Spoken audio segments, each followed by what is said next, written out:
Okay, next we have clean power field lens number 10, confidence versus dominance. I really like this one. So dominance is not confidence. Dominance is insecurity wearing armor. I love it. So when people try to dominate other people, particularly without consent, it just shows that they are insecure in themselves. They need to have power over, which is clearly dirty power. Here's an explanation. Clean confidence is self-contained. I'm solid in myself. I am secure in myself. I do not need to control other people. I do not need to dominate other people. I am here. I am sovereign. I am safe, right? It doesn't need to shrink others. You're bad, negging. No, you're solid in yourself. You don't need to win every argument in the room. People can have a different opinion than you. It's fine. Like that's not, the world won't end if someone doesn't agree with you. And you don't need to control every single outcome. Large outcomes like the safety of you, your friends, your family, your children, yeah, control those outcomes. Those are important outcomes. When people are looking to pick every single fight in the room, it's clearly a sign that they are insecure and that they are having dirty power from this, armored up of dominance. So dirty power confuses force with strength, power with strength. And so this notion of force, to force other people to bend to your will, that's not real power, right? That's dirty power. We talked about clean power. Power is capacity.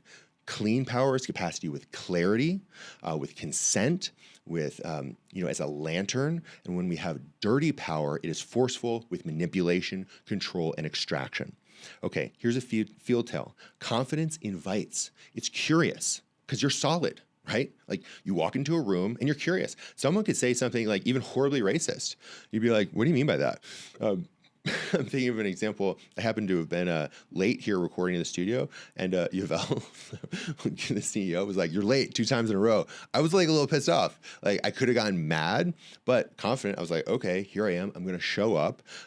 Like this is why." And I then made sure not to be late again. But a dominating person, they would have tried to put him in a corner, but blah, blah, blah, blah. No, that person's not secure. Now, I'm not talking about Yuval. Yuval is very secure. He's a good friend.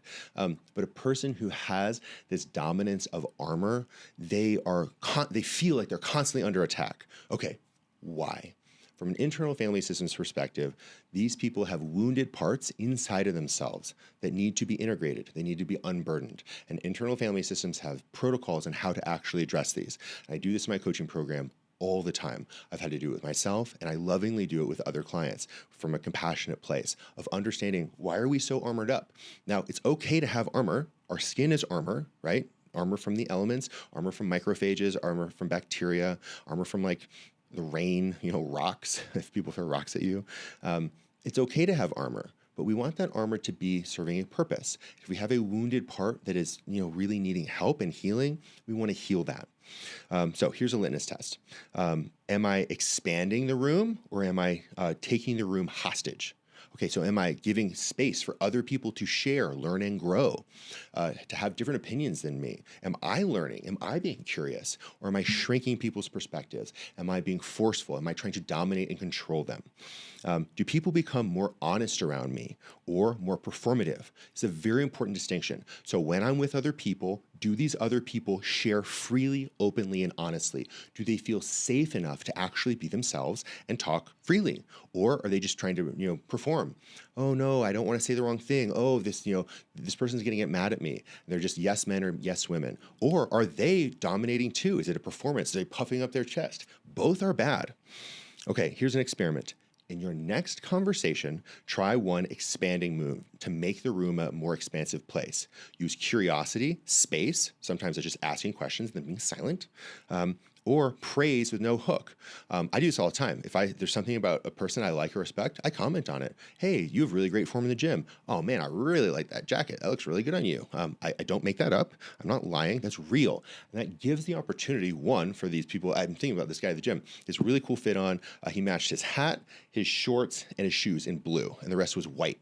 It looked really cool. And I was like, bro, cool fit, really good use of blue. And he's like, thanks, man. Like, I actually like put intention behind this. He's like, I like, really like showing up in the gym and having fun. I was like, it shows. I was like, I said, for me, other than black and white, which are my two favorite colors, and I like gold and silver too, I said, blue's my favorite color. He said, blue hair. He goes, that's so cool. And we had this beautiful conversation about it, right? And so that created spaciousness. I'm not trying to dominate him, being like, and like, what's your bench press, bro? Like, I don't know, something shitty. I'm, commenting in a positive way, making the room more expansive. So this is basically like leadership training, like inspiring other people, being inspiring yourself. We talk about this a lot in the Stone Protocol. How can you be a walking inspiration for yourself and others? And then how can you be inspired by other people? I was inspired by his outfit. It looked good. Like, it actually looked very coordinated, and it was very tasteful. It was a very cool fit. And that inspired me. Really good leaders surround themselves with other people who inspire them. Yvel, I'm looking at you, bro. All right. We'll see you guys next time.